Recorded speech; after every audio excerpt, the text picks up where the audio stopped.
daripada Al Yahya bin Yahya. Ini kan marga atau fam. Contoh bin Smith, bukan Al Smith, tapi dalam itunya boleh Al bin Smith, Al bin Yahya boleh, sebetulnya Al Yahya juga boleh, nggak jadi masalah. Tapi lazimnya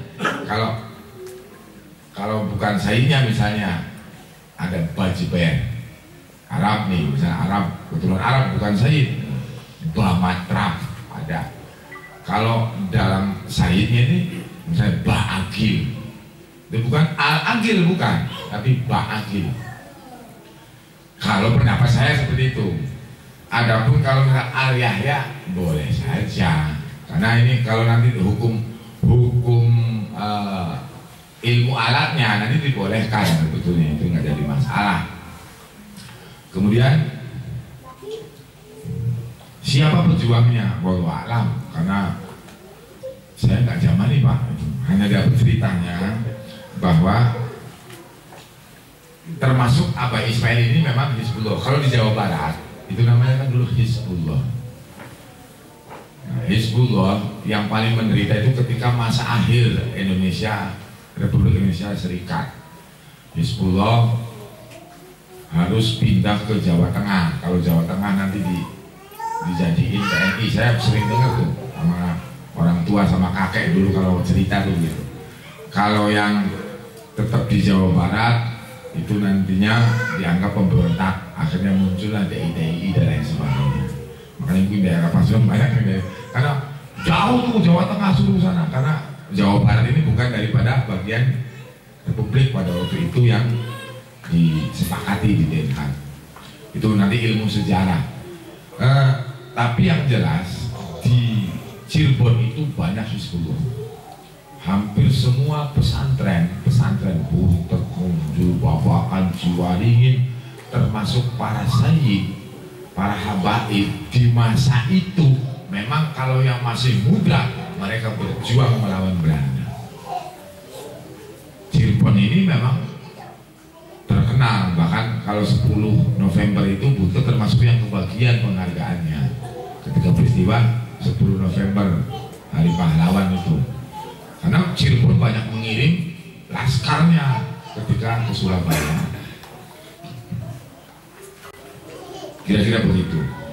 Kalau ini baiat, nah baiat ini hukum baiatnya dulu. Setidaknya nanti saya persilakan, biar ini jangan nganggur, suruh.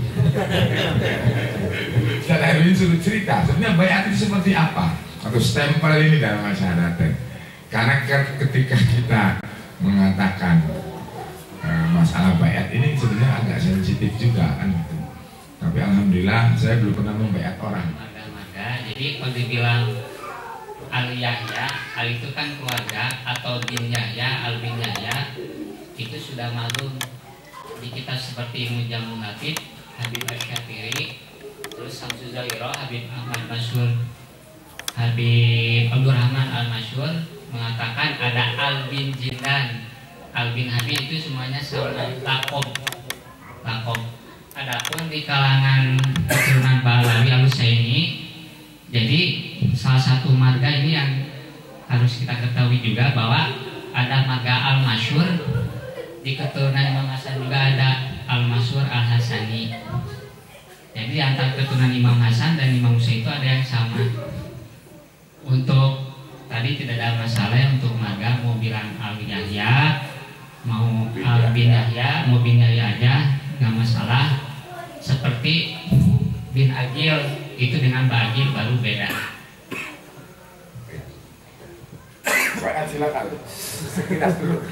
Untuk bayat ini sebetulnya pengijazahan.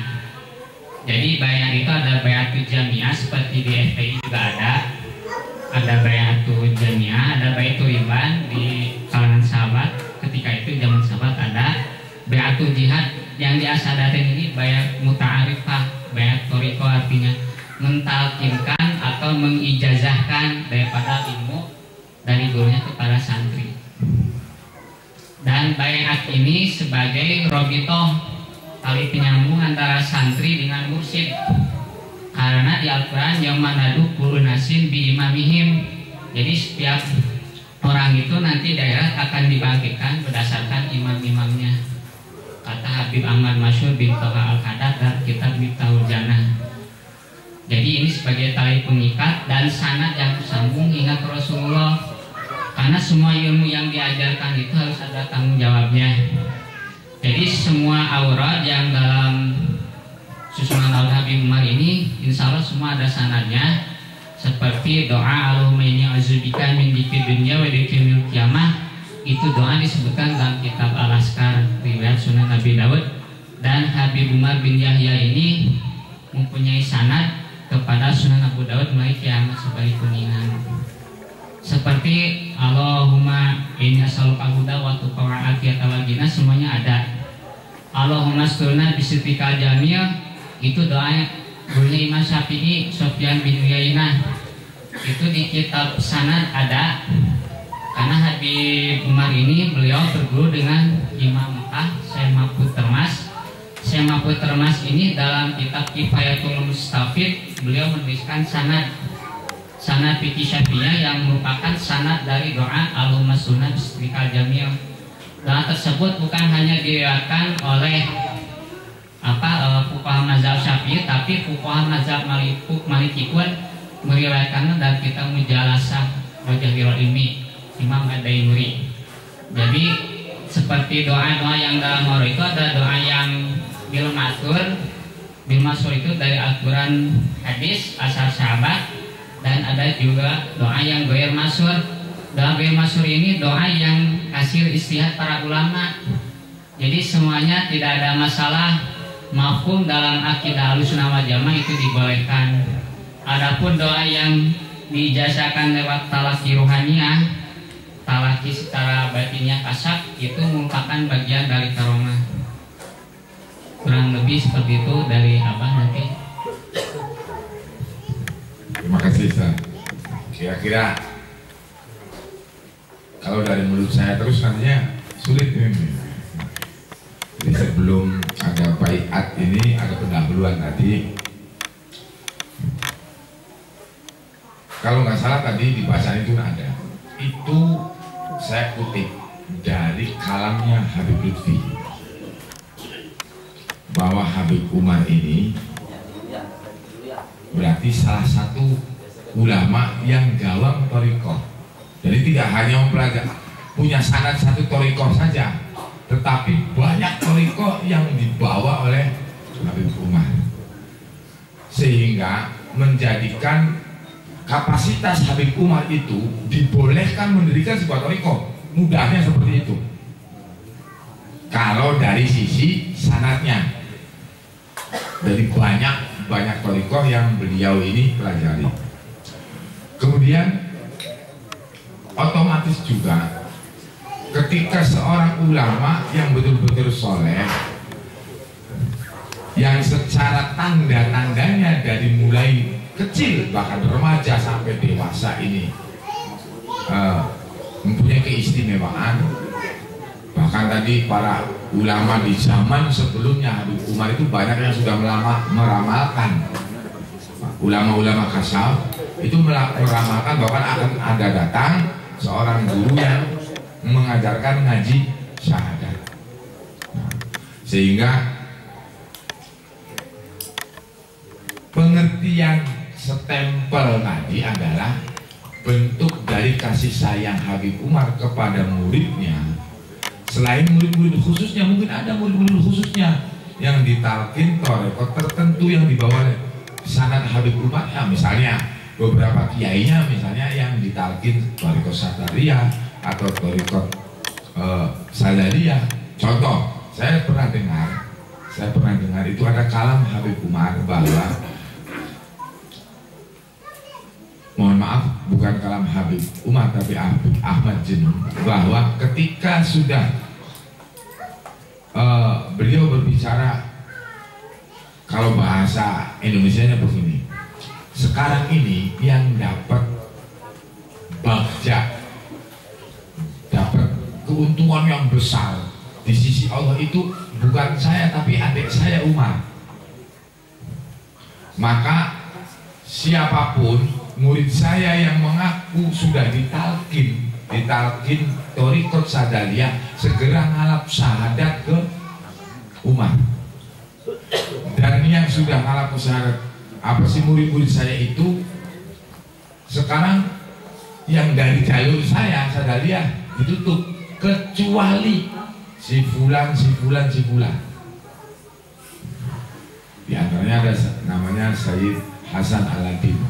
Indramayu masih dibolehkan, dan Habib Ali Hargelis almarhum oleh Arham itu juga oleh Sayyid Ahmad Jinun itu masih dibolehkan. Ini terkait dengan masalah thariqah. Nah, bahwa Habib Umar itu akhirnya menginginkan semua muridnya mendapatkan intisari dari thariqah yang dibawanya, kemudian ditalkinlah dengan nama syahadat sholawat asyhadu alla ilaha illallah wa asyhadu anna muhammadar rasulullah, disambung dengan sholawat. Itu adalah bisa ditarik kesimpulan bahwa itu ada yang punya. Berarti ada yang punya. Misalnya thariqah lain mungkin ada cara talqinnya, syahadat yang lain mungkin ada. Terlepas dari masalah dalil artinya keutamaan dan sebagainya, ini adalah berarti Habib Umar ini memberikan baiat kepada muridnya syahadat sholawat. Tujuan pokoknya adalah agar kita muridnya ini mudah untuk mendapatkan intisari dari jalan yang ditempuh oleh Habib Umar menuju Allah Subhanahu wa Ta'ala. Karena thariqah itu adalah penghubung antara syariat dan hakikat. Ditarbiyahlah murid-muridin ini dengan konsep syahadat sholawat. Gerbangnya yaitu baiat atau setempel zaman dulu. Kemudian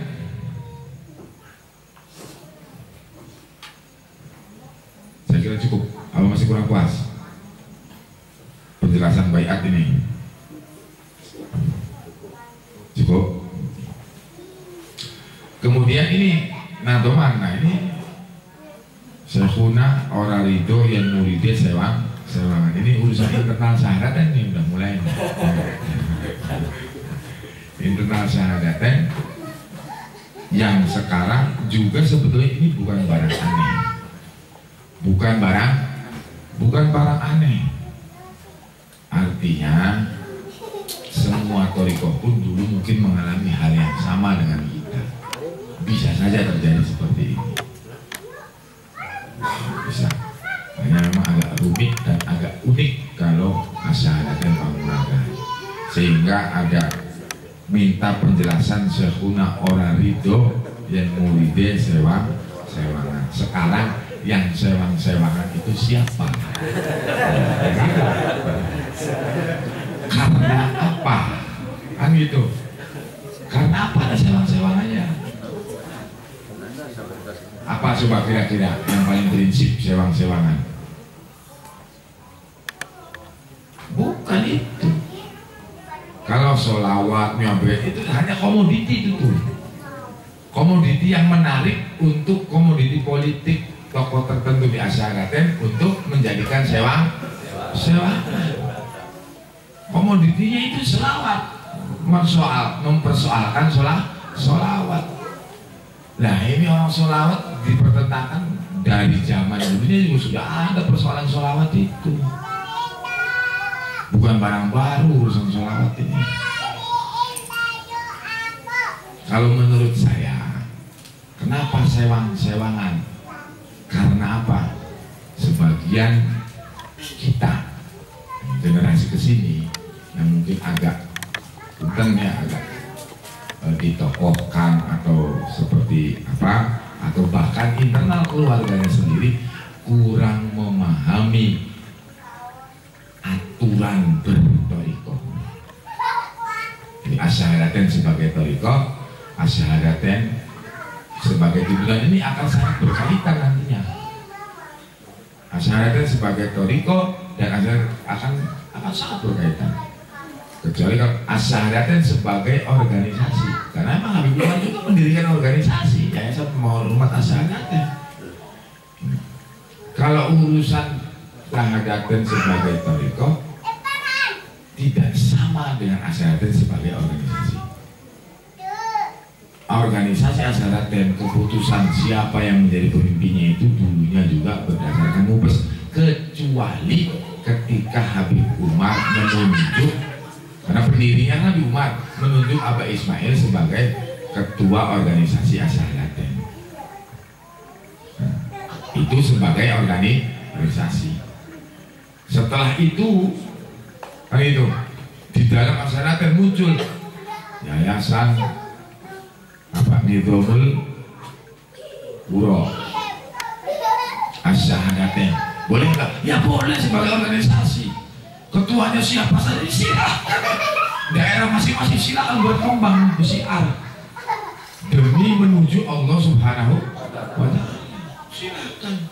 Nanti di Cibadak bikin yayasan, misalnya apa saja yang berafiliasi dengan asyhadatan, silakan saja sebagai organisasi. Saya di Citemu punya yayasan sendiri, boleh kok. Panguragan ada yayasan, di Citemu ada yayasan, di Munjul ada yayasan, di Warantara sekarang. Di Munjul mungkin ada 5 yayasan yang saya ketahui. Di dalam pesantren Munjul ada 5. Di Warantara sendiri ada 3 yang saya ketahui. Boleh, siapa ketuanya ya silakan saja berdasarkan aturan organisasi yang berlaku. Tapi kalau asyhadatan sebagai toriko, maka harus menggunakan tata cara asyhadatan sebagai toriko. Aturannya yang berlaku seperti apa? Apa semua orang bisa menjadi kepala sekolah? Nah itu asyhadatan sebagai madrasah kita untuk memahami intisari dari kalimat syahadat dan sholawat. Karena Allah bersyahadat, syahidallahu annahu la ilaha illa huwa, dan ila akhir. Karena Allah juga bersholawat, innallaha wa malaikatahu yusholluna ila akhir. Habib Umar menggunakan konsep syahadat sholawat itu adalah satu hal yang Allah pun melakukannya, yang sampai sekarang Allah tetap bersyahadat dan bersholawat. Maka ayo murid Syekhuna ini istiqomah bersyahadat dan bersolawat. Nah, ketika siapa yang wajib mentalkinya, aturannya bukan seenaknya sendiri, harus pakai aturannya syariat yang berlaku. Nggak bisa. Contoh, saya kan sama cucunya Abah Umar. Kenapa? Boleh saja mentalkin syahadat sholawat. Alhamdulillah, sampai detik ini saya belum pernah mentalkin syahadat sholawat sama siapapun. Kenapa? Nggak berani. Kan ini ada yang punya. Tadi, nanti urusannya nanti sanad. Yang mentalkin torikoh itu harus dapat restu dari mursyid sebelumnya. Saya ini nggak dapat SIM. Saya tugasnya cuma kondektur. Ya sudah, terimalah kondektur. Jangan mikir pengen jadi supir. Ibarat kendaraan asyhadatan ini sudah ditentukan yang SIM-nya siapa. Ya sekarang Abah Ahmad. Ya mau tidak mau, suka tidak suka. Nah kalau nafsu sih saya juga bisa kan gitu. Tapi tadi ketentuan syariat lah yang mengikat saya, harus patuh sami'na wa ata'na. Ketika Kliwonan, Abi Zawa ini mengundang saya suruh kesini sekalian dong Bang, tawasulan. Terus terang saya belum dapat ijazah mengimami tawasul di lain tempat kecuali di Citemu dan keluarga besar Citemu saja. Saya nggak bersedia. Jadi saya bukan nih Abi, saya ini sebenarnya agak sengaja agak ditelat-telatin karena nggak enak nantinya. Sebenarnya tawasul. Takutnya nanti yang punya tawasulnya marah sama saya. Nah itu yang jadi masalah. Ahli Ausat tidak akan serta-merta mengimami satu tawasul sebelum dapat restu dari yang punya tawasul itu. Kalau yang lain boleh, ya silakan, apa-apa. Yang lain sih jangan pakai cara saya. Kata Abah udah, silakan tak selenggarakan tawasulan, boleh. Insya Allah. Kalau saya pribadi itu ada kaitan nantinya. Saya berusaha apa yang kami lakukan sistem ini dapat restu dari yang sekarang yang memilikinya. Ini masalahnya. Demi apa? Mendidik supaya murid syekhuna tidak sewang-sewangan. Sewang-sewangan kenapa? Pengen jadi kepala semua.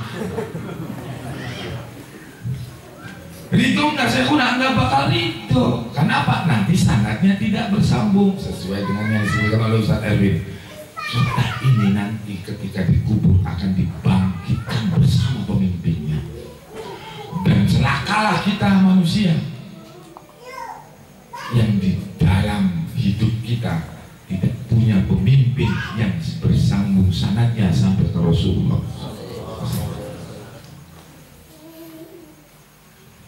Kita tidak mendapatkan wa may yudlil falam tajid lahu waliyan mursida, tidak mendapatkan tuntunan. Dapat tuntunannya tidak dapat sanadnya juga bahaya itu.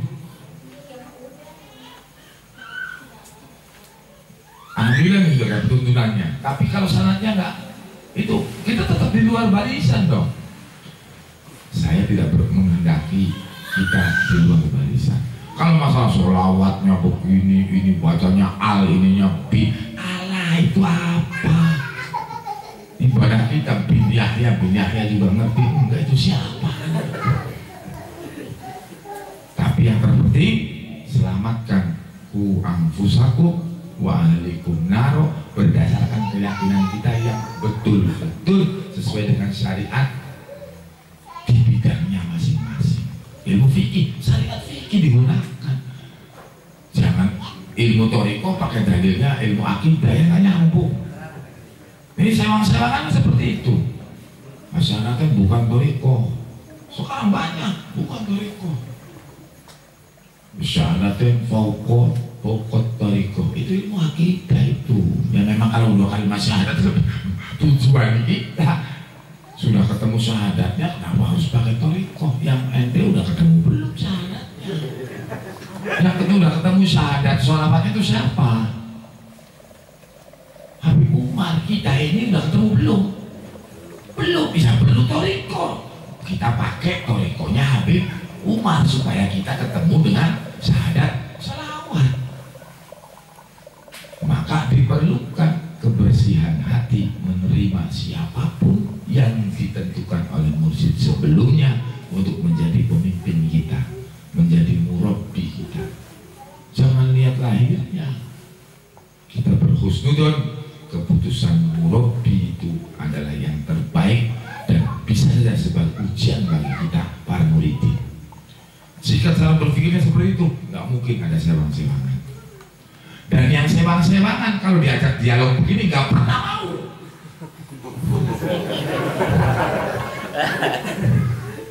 Ini yang masalahnya kan gitu. Kita yang nggak mau berantem, ya kan? Karena lana amaluna lakum amalukum. Kalau terjadi, kalau diskusi begini kan saya senang. Tapi kalau mujadalah kan kalau ujungnya nggak bisa hindari. Tapi jika terpaksa karena ini baik untuk kemaslahatan, ya kita hadapi. Itu sajalah. Jadi saya kurang ridho enggak. Nah sekarang murid sewang-sewangan nggak bakal diridhoi oleh Syekhuna. Sekarang yang sewang-sewangannya siapa? Yang penting jangan kita. Kan gitu. Yang penting jangan kita. Itu saja mungkin. Sekarang udah malam ini, saya perasaannya nggak enak juga ya. Karena dalam silakan. Mungkin ini yang terakhir. Silakan. Sesi terakhir. Assalamualaikum warahmatullahi wabarakatuh. Mohon maaf Bapak, bersama bahwa yang berhak mentalkin atau dalam nadom sopo pengen selamat dunia akhirat dan dulono durian Nabi kang oleh mandat. Nah ini kalau semua mandat kan murid bingung ya. Ini jelasnya kemarin Abah ketika di Panguragan di Kliwonan 18 tahun lamanya. Ini murid-murid syahadaten ini kemana? Duriya Syekhuna yang oleh mandat ini siapa? Karena tadi tidak mungkin satu sekolahan ada beberapa kepala sekolah, pasti satu. Dan ini membingungkan terus terang lah. Maka ada pertanyaan sewang-sewangan tadi dan mendasari daripada yang disampaikan Ustadz Heri tadi, yaumana dukulana simbi imamihim. Nanti kita itu akan dibangkitkan, akan diiring, dikumpulkan di padang mahsyar dengan imamnya. Ya kalau kita imamnya salah kan bahaya banget. Luar biasa. Jadi ini masalah toreko adalah masalah kolbu, masalah roh. Dikatakan apa tadi? Nurabi ruhina. Ini tidak sembarangan kan? Jina doman pengen selamat dunia akhirat dan dulono durian Nabi kang oleh mandat. Jadi ini mohon maaf bukan untuk sewang-sewang, bukan, tapi memperjelas supaya kita itu jelas ke siapa. Kita harus talqin yang sah, yang sanadnya memang itu diberi mandat oleh Syekhuna ke Abah Ismail ke Abah Ahmad atau ke apa-apa yang lain. Tadi Abah bilang, aku juga duriahnya, tapi aku tidak berani mentalqin, bahkan mimpin tawasul pun tidak berani. Subhanallah. Ini kan luar saking hati-hatinya beliau. Karena tadi tidak mendapatkan mandat. Nah ini satu Pak, supaya kita jadi bisa selamat dunia akhirat.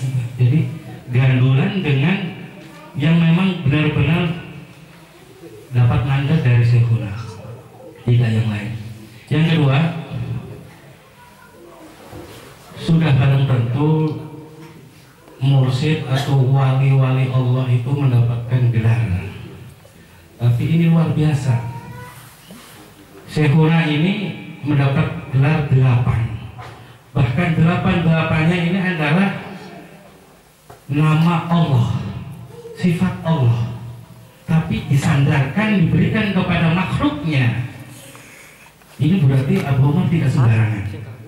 Dapat Al-Hadi, Al-Alim, Al-Khabir, Al-Mubin, Al-Wali, Al-Hamid, Al-Qawim, Al-Hafid. Dan penjelasannya pun kita yakin belum sedetail apa itu Al-Hadi, apa itu Al-Alim dan sebagainya. Tapi ini gelar 8 ini diberikan oleh siapa? Apakah memang murid-muridnya, apa Rasulullah, apa memang ilham dari Allah dan lain sebagainya, sehingga mendapatkan gelar 8 ini. Dan kapan itu terjadi? Apakah 8-8-nya itu langsung satu waktu mendapat langsung Al-Hadi, Al-Alim dan seterusnya? Apakah berbeda waktu, berbeda tahun? Saat ini Al-Hadi, nanti berapa tahun lagi Al-Alim, dan di mana dan lain sebagainya.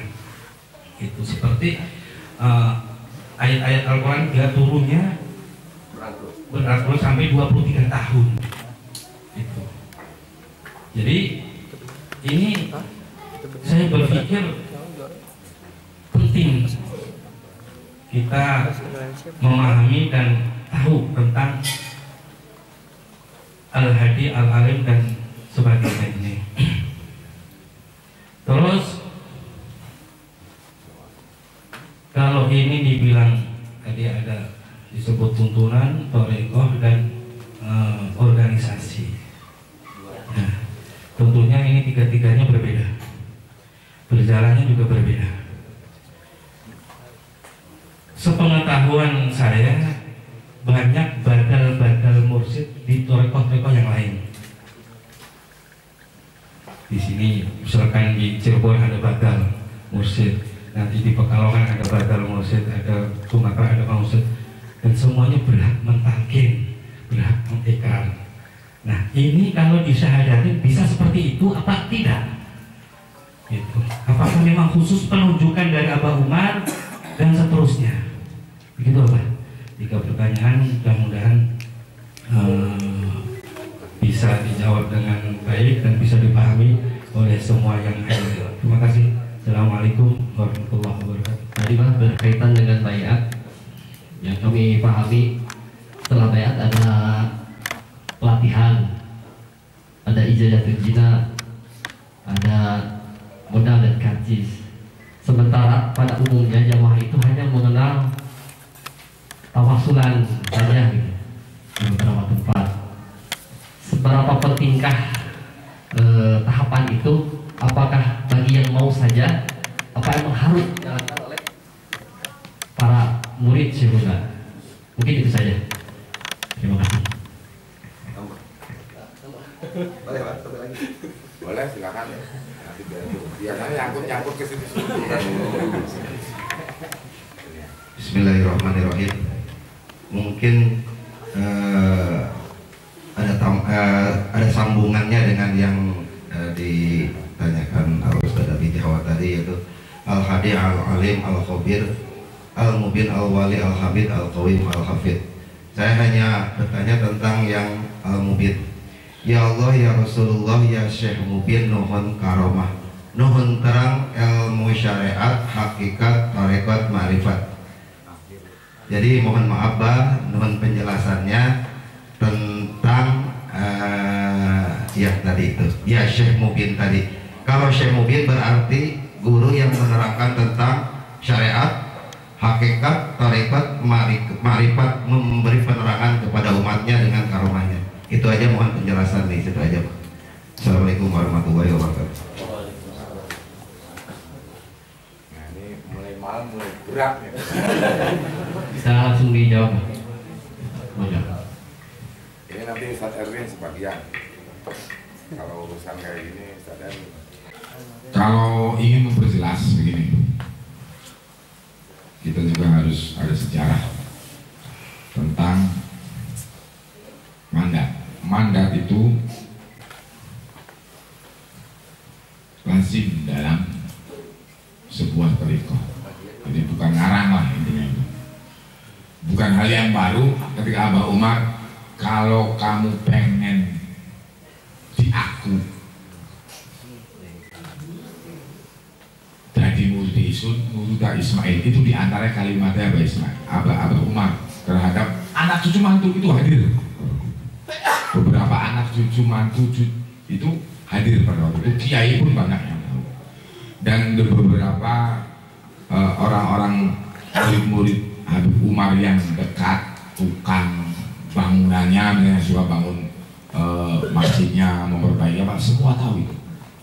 Jadi kalau misalkan sebuah hadis itu bukan sebuah hadis, kalau ibaratnya itu kalam itu derajatnya seperti apa, sahih itu mutawatir, bahwa Habib Umar memandatkan kepada Abah Ismail, sehingga di era Abah Ismail tidak banyak kelihatan sewang-sewangan tadi, karena mungkin yang tua-tuanya juga banyak yang tahu, dan memang one man show. Habib Ismail itu, Abah Ismail itu one man show, dia sebagai pemimpin tokoh juga sebagai pemimpin organisasi pada waktu itu.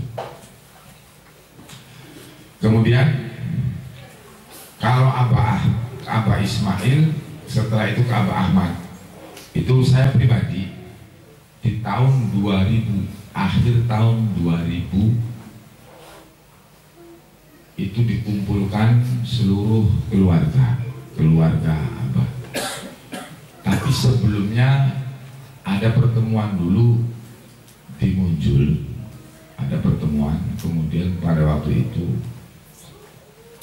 ini agak subjektif, saya ini bercerita tentang pribadi. Akhirnya saya baru pulang dari Kalimantan, dapat undangan kumpulan di pesantren Munjul, dihadiri beberapa tokoh asyaraten pada waktu itu, termasuk Profesor Dr. Mustafid dari Guru Besar Undip sekarang, masih sampai sekarang.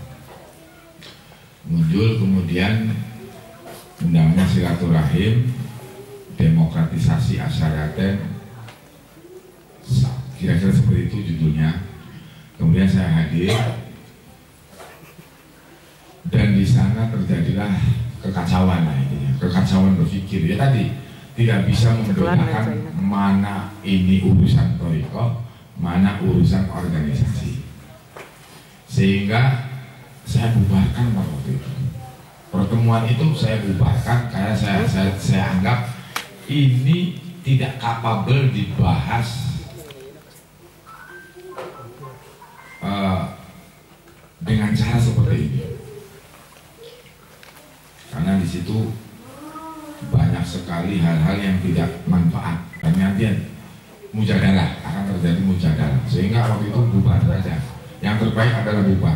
Karena Anda ini yang ada di sini kalau terpancing itu bisa menjadikan tidak semakin baiknya asyaraten, tapi akan menjadi memperburuk asyaraten. Itu tanda-tandanya sudah ada.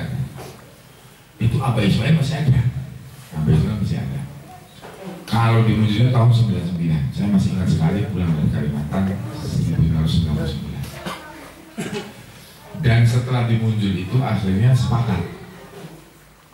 Abah Amang, ini akhirnya harus saya sebutkan nama orang. Putra dari Abah Umar ini waktu itu hadir semua, kecuali Abah Khidir. Ada Abah Ahmad, Abah Amang, Abah Mahdor almarhum. Kemudian ada yang laki-laki itu lengkap, kecuali Abah Khidir, Abah Dullah, Abah Ali, Abah Amang, Abah Adong hadir semua. Itu akhirnya ayo kita selesaikan di situ. Karena Abah Ismail ada di situ waktu itu agak sakit. Dibawalah dari Munjul ke Citemu, singkat cerita, saya yang menjadi jaminan pada waktu itu. Makanya saya paling tegas, ngomong sama siapapun berani ngomongnya. Karena waktu itu saya yang jadi garansinya. Kalau Abah marah, saya jadi garansinya. Ada itu akhirnya bertemu dan Abah ngomong, benar nih begini.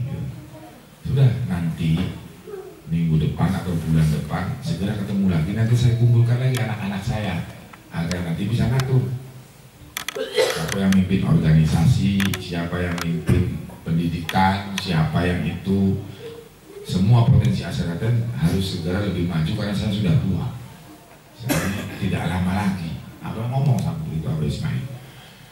Adapun masalah yang baiat, masalah stempel ikrar itu Abah tidak buka, siapa nanti nggak buka. Tapi ayo kumpul semua. Tapi nanti kita harus bagi tugas. Seluruh keluarga ini membagi tugas agar asyaraten lebih baik keadaannya ketika saya sudah tidak ada dari zaman saya sekarang ini. Dan tidak terwujud. Setelah pertemuan itu tidak terwujud. Justru mungkin ada sesuatu hal dalam tanda kutip tadi sewang-sewangan tadi itu masalahnya. Sehingga di tahun 2000 saya ketika itu ada di Brebes, tinggal di Brebes, dapat undangan untuk datang ke Citemu. Dan Abah sebelum pertemuan itu pun sempat ngomong, bukan salah Abah Li, Abah sih sudah niat baik dikumpulkan seluruh keluarga. Padahal waktu itu saya nggak buka rahasia bahwa itu pertemuan yang itu tuh ide saya, itu nggak buka rahasia. Tapi Abah tahu bukan salah saya. Keinginan kamu itu baik, tapi bukan salah saya. Kemudian akhirnya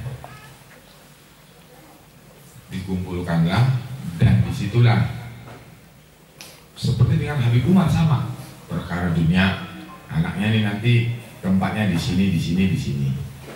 Kemudian sisanya untuk asyaraten, hanya ngambil untuk anak keturunannya saja secukupnya, kemudian sisa hartanya untuk asyarakat. Abang sama, anaknya tempatnya di sini dari 20 anaknya itu, kemudian sisanya itu seluruhnya untuk asyarakat. Kemudian masalah tadi siapa yang harus memimpin, membaiat, mengikrar, maka pada waktu itu Abah Ahmad bin Ismail, anak tertua, berarti, dan saudara yang lainnya membantu beliau. Itu kalam yang saya saksikan, nggak pinjem mata, nggak pinjem telinga. Ya maksudnya nggak pinjem mata orang atau pinjem telinga, enggak. Dan pernyataan itu kami bahkan sudah pernah dituangkan dalam sebuah tulisan. Pernyataan dengan kalimat demi Allah, dan kita sudah ke Pekalongan, ke Jatman. Artinya kesaksian bahwa mursi sebelumnya itu wasiat. Karena dalam tadi tradisi Toriko memang kan wasiat itu yang paling penting. Kecuali tidak ada wasiat, maka bisa saja terjadi gonjang ganjing. Maka bisa nanti dilimpahkan kepada Syekhul Futuh. Habib Lutfi ini posisi sekarang kan bisa menjadi Syekhul Futuh. Dan Habib Lutfi paham banget dengan itu. Jadi kalau siapa yang dapat mandat, saya yakin seyakin-yakinnya karena tidak minjam telinga dan minjam mata waktu itu, dan saya belum lupa ingatan, belum pikun, ya Pak Ahmad. Jadi itu. Maksudnya Abah Ahmad banyak nih, ada Ahmad Jumadil Kubro, ada Abah Ahmad bin Ismail bin Umar yang kebetulan kakak saya. Itu betul sekali. Kemudian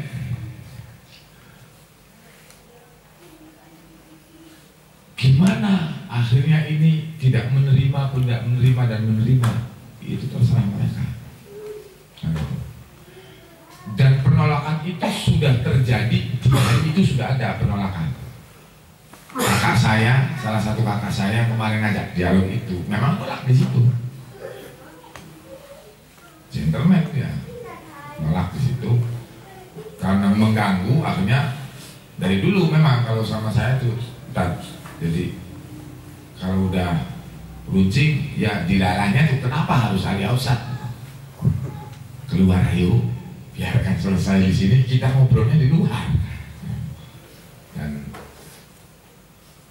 beliau, kakak saya yang satu ini akhirnya keluar, tidak meneruskan itu. Tapi setelah itu pun tidak ada kelanjutan yang begitu mendetail. Abah Ismail itu menyelesaikan persoalan duniawi dia, sehingga ketika ya sudah ini, jadi nanti ketika saya mati, meninggal dalam keadaan fakir, saya tidak ada urusan dengan urusannya. Nah, 2000 sampai dengan 2003 itulah proses yang menegangkan. Tapi kalau siapa yang dapat mandat, saya tidak pernah mendengar perubahan sedikit pun tentang persoalan penerus dari yang berhak membaiat. Kemudian bisa tidak, nah, sebetulnya bisa terjadi, dan kami pun berharap jika asyarakat ke depan sudah tertib, ya bisa terjadi. Sukabumi siapa yang berhak mentalkin? Tapi harus dari beliau kan begitu, siapa yang berhak mentalkin? Dan itu mungkin sekali sebetulnya. Waktu Abah Ismail pernah terjadi, walaupun sementara. Abah Ali bin Abdullah pernah diutus, Li, silakan kamu datang ke satu tempat, talkinlah orang di sana, tetapi setelah itu bawa ke sini. Tapi dan itu sifatnya sementara, Li. Hanya ketika diutus saja, tidak. Artinya sudah terjadi dalam masyarakat itu. Badal berikutnya itu ada, gitu. Ada. Boleh. Tergantung dari kebijakan dari mursyid yang sekarang ini. Kemungkinan ini belum terjadi karena tadi masih sewangan, dan belum ada pemahaman yang pasti bahwa ini sebenarnya mungkin. Karena mungkin yang tidak cocoknya ini nggak ngerti sebetulnya itu, dan tidak pernah ada musyawarah yang berkualitas. Cari apa sih, pengen talqin orang, udah nanti dapat jatahnya kan bisa saja gitu. Kalau memang pengennya itu. Nah ini, jadi kalau pertanyaannya mungkin tidak mungkin, tidak pernah terjadi di Asal nanti. Di zaman Abah Ismail pun pernah terjadi. Kan sudah dibayar sama Abah, ya betul, udah. Didoain aja sama Abah Ismail. Cuma doa. Nah, kemudian ya. Sebelum berlanjut ke pertanyaan yang kedua, jikalau murid-murid ini semuanya sudah pernah talqin ke Abah Umar, terus juga talqin, ada yang talqin ke Abah Ismail. Setelah itu berkelanjutan sekarang adalah tadi dikatakan adalah Abah Ahmad, tapi murid-murid ini tidak percaya atau ingkar dengan wasiat yang diberikan Abah Ismail ke Abah Ahmad. Berarti saya harus ngegas nih jawabnya. Jadi dan ada yang mengatakan kan itu semuanya duriannya, jadi tidak peduli apa itu yang kena madat atau tidak, pokoknya yang penting bisa talqin. Ya, nah betul. itu bagaimana hukumnya? Tersirat sudah, tersirat dan harus tersurat akhirnya. Kalau pendapat saya sudah pernah baiat kepada Abah Umar, menjamani Habib Umar, luar biasa, sudah sebuah keuntungan. Tetapi ketika Abah Ismail diberi mandat, dia tidak melakukan kesetiaan terhadap Abah Ismail, maka dia punya potensi menjadi pengkhianat. Contohnya ada zaman Rasulullah kepada Abu Bakar, ada nggak yang menentang Abu Bakar? Dan Abu Bakar memerangi dia. Seluruh kaum muslimin sepakat bahwa tindakan Abu Bakar untuk memerangi yang menentang itu. Umar berdasarkan penunjukan Abu Bakar yang tidak setia terhadap sahabat Umar, muncullah sampai Utsman sampai Ali. Itulah mereka yang disebut akhirnya disebut kaum Khawarij. Apa mau kita disebut kaum Khawarij? Makanya saya juga sudah baiat kepada Abah Ismail, saya ini. Karena Pak Umar meninggal saya masih bayi, paling dapat doanya aja kan itu. Tapi saya baiat kepada Abah Ismail. Ketika keputusan Abah Ismail kepada Abah Ahmad, saya langsung, Abah Ahmad, Ali Ausad setia kepada Anda. Godaannya ada, ya ada banyak tadi. Asal kepada anak cucunya Abah Umar yang datang ke Citemu, misalnya si pengennya baiatnya kepada Abah Ali aja banyak, bukan puluhan Pak, ratusan. Lah, saya tidak bisa bertanggung jawab karena sanad saya nanti putus. Anda itu nanti putus karena saya tidak dapat sanad. Ketika dibangkitkan, ketika Anda mengatakan pemimpin saya itu Ali Ausad siapa? Nggak dikenal di sana Pak. Kalau Ahmad akan dikenal. Ahmad siapa? Ahmad bin Ismail. Ismail siapa? Oh, Ismail bin Umar. Ditanya Habib Umarnya, ya benar, iya saya mandat kepada Ismail. Ismail ditanya, benar ke Ahmad? Nah kalau ke Ali Ausad, ketika Ismail benar, Ali Ausad siapa? Beda urusannya di sana. Karena kita dibangkitkan bersama dia. Anda mengikuti saya dalam urusan tadi yang sangat penting bagi kami yang ingin selamat. Karena kami bukan orang berputus asa dari rahmat Allah. Saya juga pengen ibadah yang terbaik sehingga kita ini bisa mampu mencapai satu derajat tertentu. Tetapi mursyid ini adalah salah satu jalan kita untuk mendapatkan bimbingan ketika kita khilaf, ketika salah, ataupun kita sampai akhirnya meninggal belum mampu irsyad, belum belum mampu makrifat kepada Allah secara hakiki, hakul yakin, maka kita mudah-mudahan mendapatkan pertolongan syafaat dari mursyid tadi. Makanya wa may yudlil walam tajidalahu waliyan mursyida. Tapi kalau kita tidak dapat pertolongan dari petunjuk jalan menuju Allah, kita ini bisa tersesat di sana. Itu Al-Qur'an kok. Kita pengen minta pertolongan kepada siapa? Yauma idzin la yanfa'u syafa'atu illa man adina lahu rahman wa radiya lahu qawla. Yang bisa memberi syafaat adalah orang yang khusus, yang memang man adina lahu rahman, yang diberi izin oleh Allah. Saya nggak diberi izin untuk menolong sampean kok. Ya kita harus mencari orang-orang yang punya sanad bisa nolong, kan intinya gitu, yang bersambung kepada Rasulullah. Kalau durian yang lain gimana? Mereka punya keistimewaan yang luar biasa, jangan khawatir.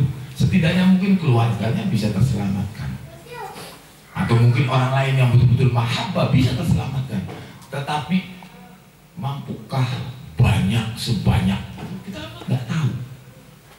Nanti terkait dengan ini kitab Asy-Syifa kalau masalah ini menisbatkan asma Allah kepada hamba.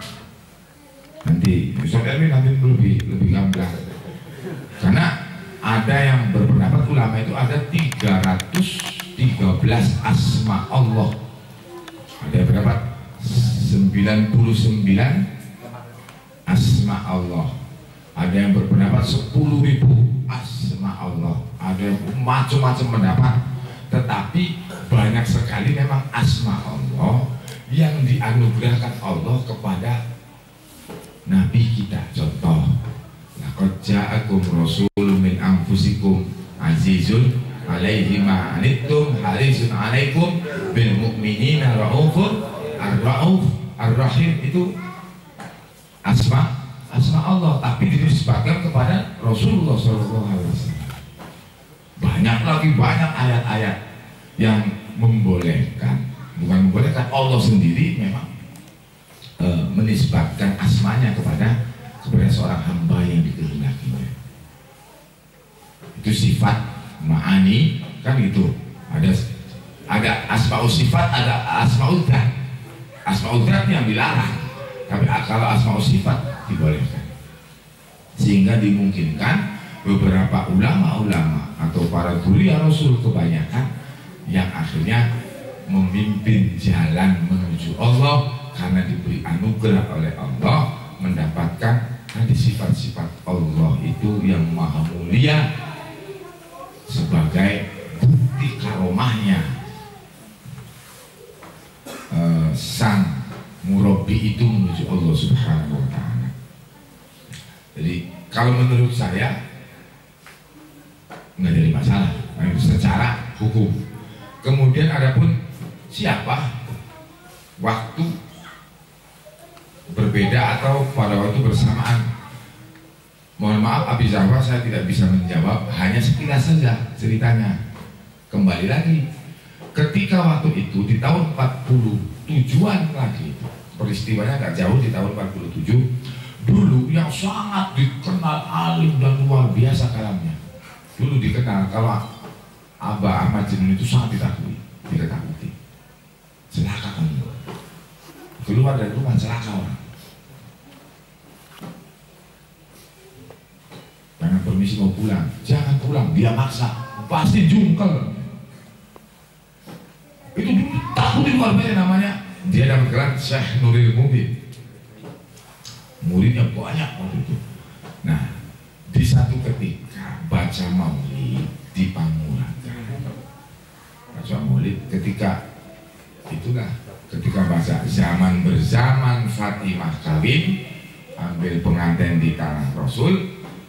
Itu sebenarnya kalimatnya sudah ada di keluarga Syekhuna, secara kekeluargaan itu sudah ada. Itu kemudian tidak diduga Abah Ahmad Junun itu mencium adiknya, nubruk adiknya,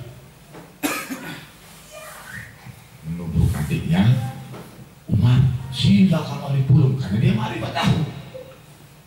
Maka tetap Habib Umar pun mencium kakaknya. Kejadiannya itu 2 orang. Kalau Habib Ibrahimnya lagi merantau terus. Nah di situ kemudian muncullah nadoman. Apa sih ya Allah ya Rasulullah ya Syekh Hadi Nuhul Hidayah, itu kembali melalui perantara mursyid mudrik kan. Yang saya ketahui ceritanya seperti itu, tapi berawal dari sana. Syekh Hadi, Syekh Alim, Syekh Khobir dinadongkan oleh mudrik.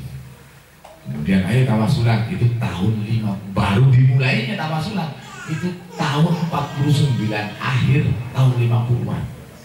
Yang pertama dibolehkan menyelenggarakan tawasul itu di Sukadana namanya. Sukadana, Kecamatan Lajar, Kabupaten Indramayu. Di sana ada muridnya. Awalnya itu muridnya Abah Majnun. Di situ banyak yang alim di situ, asli Surabaya, Kiai Bunyamin. Kemudian ada Abdul Jamil, Kiai Waslim, Kiai Irsyad. Nah, sorban jubah itu sebenarnya asal usulnya memang ada. Sorban pakai jubah awalnya belum. Itu peristiwanya memang berurutan, tidak jarang sekali. Ada yang memang langsung bacaan, ada yang bertahan. Tapi tawasul pada awalnya itu memang tidak panjang. Tawasul pertama itu nggak panjang. Konon ceritanya, cerita orang tua dulu, itu ketika tawasul pertama itu Habib Umar hadir ke Sukadana. Ayo Bun, tawasulan diberikan doanya. Kemudian di situ dulu sih ada pisang, ada barang apa, boleh kayak gitu, boleh singkong, apa, limun dan lain sebagainya. Itu orang pada maju di situ, diinjak-injak pisang itu nggak pengen itu orang pada injak-injak pisang apa itu, katanya begitu, wallahu alam. Kemudian di situ mulailah banyak orang jadam, dimulailah dari tawasul tadi, banyak yang masuk pada jadam, mulailah kemarin banyak jadam pada waktu, sehingga efek sampingnya menimbulkan banyak fitnah juga. Nah, dibawalah kebanyakan suruh ke Citemu. Di sana ada salah satu muridnya Abah Majnun juga awalnya. Itu namanya Bapak Dasam, Kiai Dasam. Kemudian dikenal dengan doktornya orang jadam. Nabi Umar kalau ada orang jadamnya parah dibawa ke Citemu, suruh mandi dan sebagainya, dan sembuh. Jadi itulah cerita-cerita sejarah zaman dahulu terkait dengan masalah gelar Syekhunal Hadi dan seterusnya, yang saya kira secara tuntunan atau syariat tidak bertentangan, dan para ulama terdahulu pun mafhum membolehkan hal ini, apalagi di kalangan kaum tasawuf, ulama-ulama tasawuf. Karena tujuan bertasawuf, bertarikat adalah dalam rangka kita mencapai satu derajat makrifat kepada Allah Subhanahu wa Ta'ala. Setidaknya kita mendapatkan tuntunan dari seorang yang sudah makrifat kepada Allah Subhanahu wa Ta'ala. Kemudian kira-kira begitu dulu lah. Ini udah semakin malam, semakin seru ini obrolan. Jadi kalau belum puas nanti kita diskusi lagi, tapi di Pak mereka. Kemudian kurikulum, masalah ini kurikulum kalau dalam itu thariqat guru yang saya sebut dari awal. Syahadat sholat tunjina, modal karcis, puji dina, ya kafi, ya kafi, ya fatah, itu dan seterusnya. Itu namanya dulunya itu disebut, makanya kita dinamakan thariqat guru. Ada nadoman, itulah disebut thariqat guru, jalan supaya mendapatkan kita ini stempel dari guru, maksudnya diakui jadi murid. awalnya begitu. Setelah stempel zakat, kurikulum berikutnya awas jangan sampai tinggal sholat 5 waktu, sunnahnya jangan sampai itu, terutama duha, tahajud 40 hari 40 malam. Kemudian minta ijazah tunjina, kemudian modal karcis, tapi bukan bentuk duit. Modal karcis itu kalau modal itu ya fatah ya rosak siangnya, malamnya ya kafi ya mubin ya kafi ya muni, dimulai dari ba'da asar dengan jumlah yang ditentukan oleh zaman awal itu Abah Umar lalu Abah Ismail. Nah, dan ini sangat mengerikan. Dan Abah Ahmad ini sekarang memvakumkan itu, nanti dulu. Ini apa? Tadinya tetap berjalan, sekarang bilangnya nanti dulu. Nah ini kita juga patut marilah berdoa, mudah-mudahan tidak ada apa-apa. Jadi ini harus sebetulnya ini tuh. Tapi saat ini saya pernah kemarin dari Citemutu anak-anak setelah pada bayat, kemudian minta tunjina nanti dulu. Nah, biasa kan hafal belum? Sudah hafal kan dikasih atau sana ke abah adik atau kemana. Sekarang bilangnya nanti dulu. Dan 2 kali menyatakan hal yang sama. Tahun-tahun kemarin dikasih ke abah adik atau beliau sendiri ngasih kadang-kadang. Tapi sekarang ini 2 kali nanti dulu. Wallahu alam maksudnya seperti apa. Tapi kalau dari nadomnya awalnya ya ini adalah kurikulumnya. Orang hadis syahadat tidak hanya bayat saja, harus latihan duha tahajud, harus betul-betul istiqomah. Karena kita bertasawuf itu adalah memilih jalan, jangan memudahkan sesuatu. Jangan memudahkan sesuatu yang walaupun itu bisa mudah. Jangan menganggap sesuatu itu ringan, walaupun itu ringan, tapi carilah yang terberatnya dalam urusan ibadah. Ya itu kan sunnah katanya gitu. Tapi kalau orang tasawuf justru sunnah itulah tujuannya agar kita mendapatkan satu derajat tertentu dibandingkan manusia lain. Kalau kader sunnah ini bahaya. Itu larangan banget kalau diasyaratkan kader lagi sunnah. Itu kan hanya sunnah. Itu larangan luar biasa. Larangan luar biasa. Justru kita ini harus tekun dari yang wajib juga yang sunnah. Zuhudnya pun zuhud wajib juga zuhud sunnah. Jadi itu kira-kira mungkin tidak puas karena saya juga ini belum merokok gitu ya. Kemudian Syekh Mubin ini spesifik ditanyakan Al-Mubin yang maha nyata. Syekh Mubin itu ini banyak, nanti enaknya gini, nanti saya taruh nih buku ini, kalau nggak salah ada keterangannya sedikit di sini nih.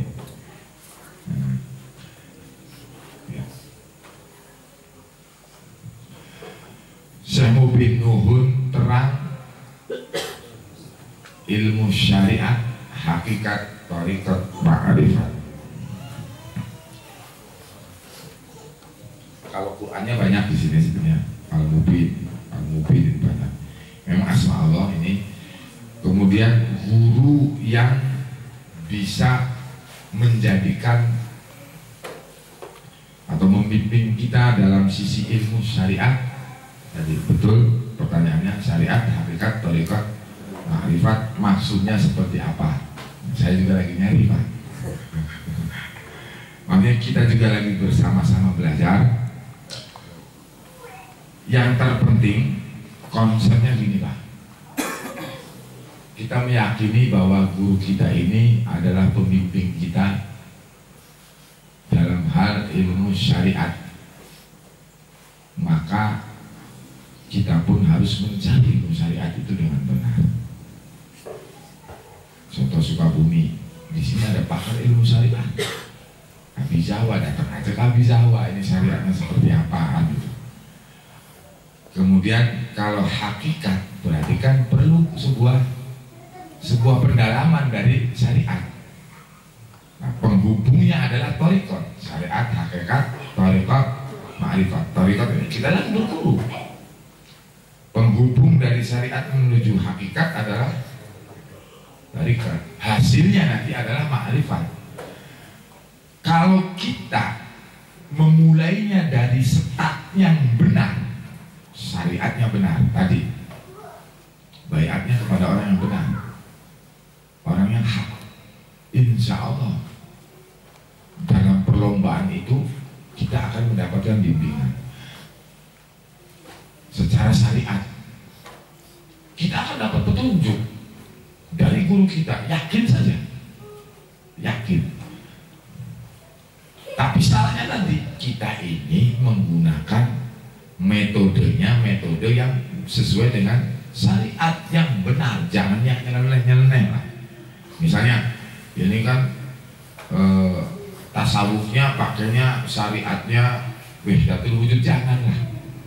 Itu nggak benar, secara syariat akan ditentang itu.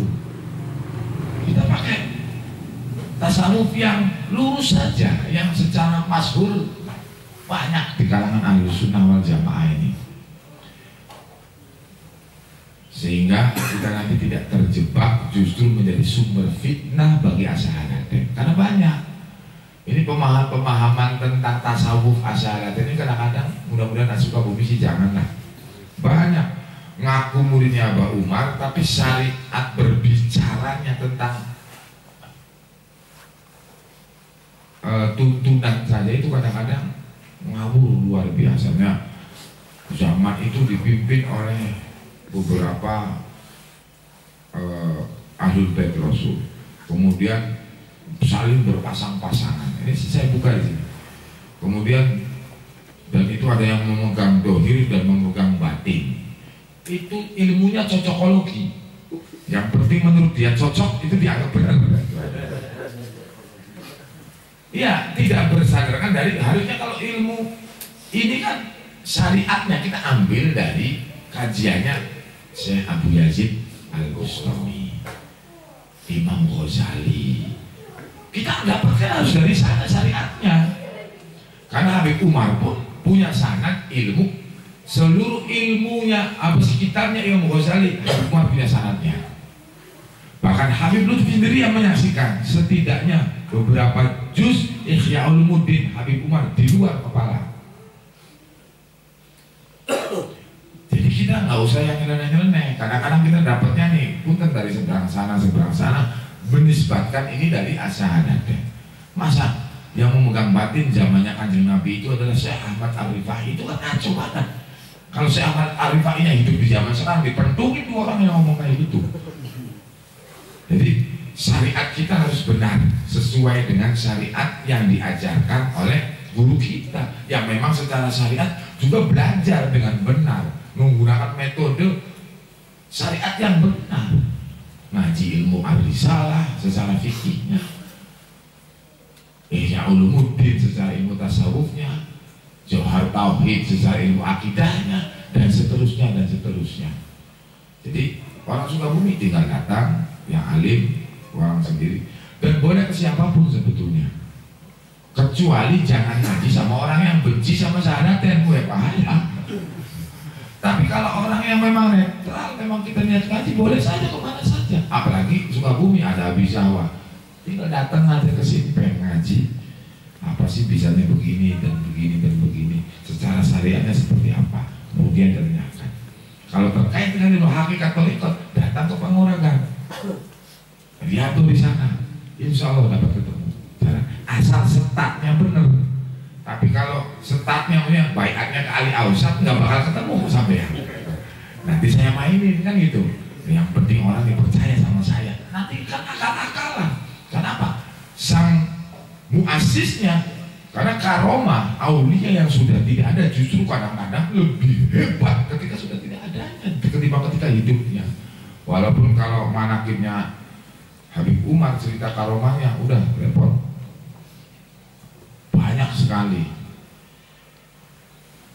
Jadi udah saya cukupkan saja. Jadi tolong Syekh Mubin ini ditafsirkan bahwa kalau kita pengen ngaji syahadat ini, kita mengikuti jalan yang benar, yang sesuai dengan syariat, hakikat thariqatnya yang pada titik yang benar, makrifatnya otomatis nanti akan dapat yang benar, insya Allah.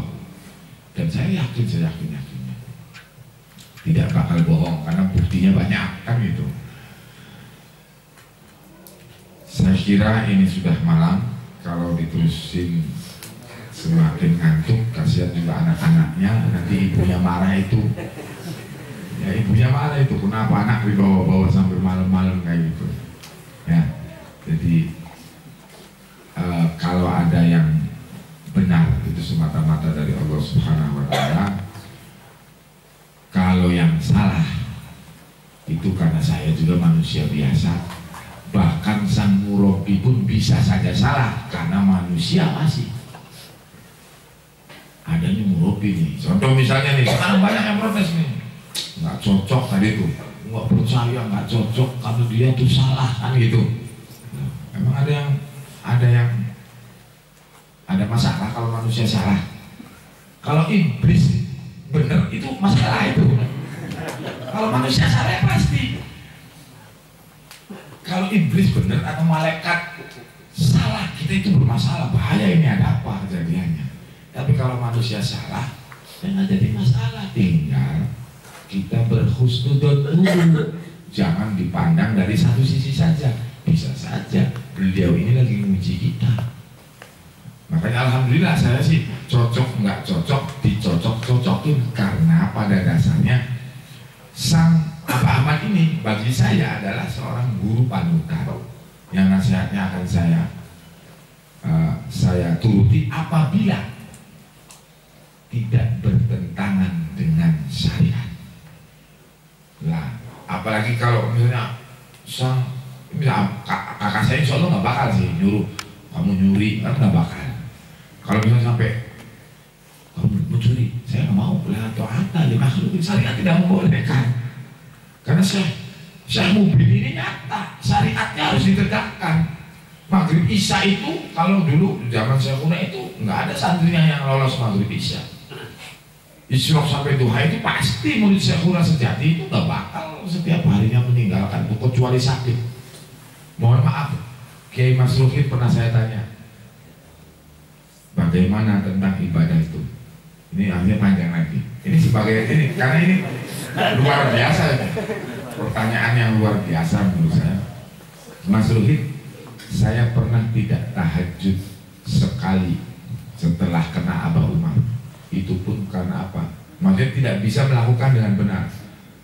Saya ketemu terakhirnya cerita waktu itu di tahun 1998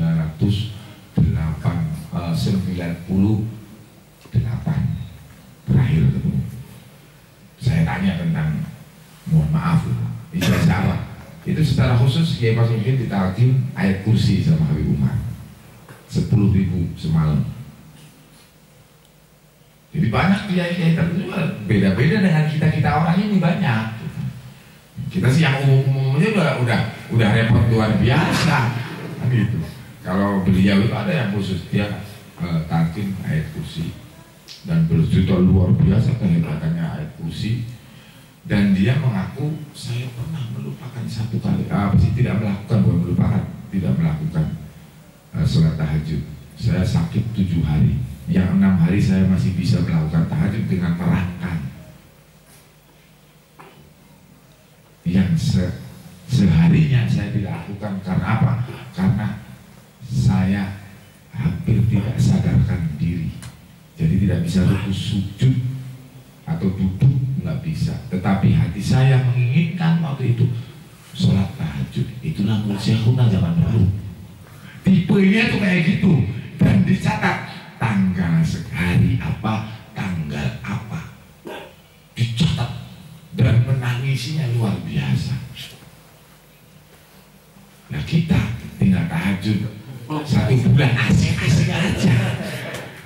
Nah itu makanya saya sudah mulai kayak gini, jalan setak awalnya pada orang yang salah pisan. Ya mau jadi apa kita ini ngaku murid Abah Umar? Aduh, nanti dulu murid Abah Umar, murid Abah Umar.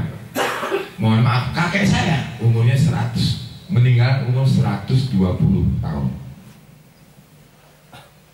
Sebelum meninggal nyatet, jadi tolong, saya pernah tinggal tahajud 2 hari setelah kenal dengan Abah Umar. Tolong, kalau kamu punya, barangkali saya meninggal nanti ada sisa rezeki, walaupun tidak ada hukumnya, fidyah sholat tahajud, kata dia nih, dia tahu fidyah sholat tahajud berada, tetapi tolong sedekahkan sebagian harta saya untuk ketidakbisaan sholat tahajud saya. Luar biasa murid Syekhuna zaman dulu. Tahajud, apalagi sholat wajib, kita asik-asik doang. Nah ayolah, tapi ini kita tidak berputus asa dengan rahmat Allah, karena jika Allah menghendaki kita pun bisa seperti mereka. Jika Allah menghendaki bisa seperti mereka. Bisa, tidak ada yang tidak bisa. Syahadat itu bisa nempel ke dalam satu orang dalam waktu bisa saja 1 detik, 2 detik, bisa saja 1 jam, 2 jam, setahun, 2 tahun, sampai seumur hidup nggak bisa ya bisa aja. Tapi kita moga-moga semoga mendapatkan ampunan dari Allah Subhanahu wa Ta'ala. Tetap diaku jadi muridnya Sayyidi Syekhuna. Mohon maaf saya harus akhiri. Wassalamualaikum warahmatullahi ta'ala wabarakatuh. Warahmatullahi wabarakatuh. Jazakallah ahsanal jazaa atas pemaparan materi dan jawaban. Mudah-mudahan dapat kita pahami apa yang telah disampaikan dan menjadikan ilmu yang bermanfaat bagi kita semua. Sebelum ditutup, kami mohon kepada Habib Salim bin Jindan untuk memimpin doa penutup. Waktu dan tempat kami.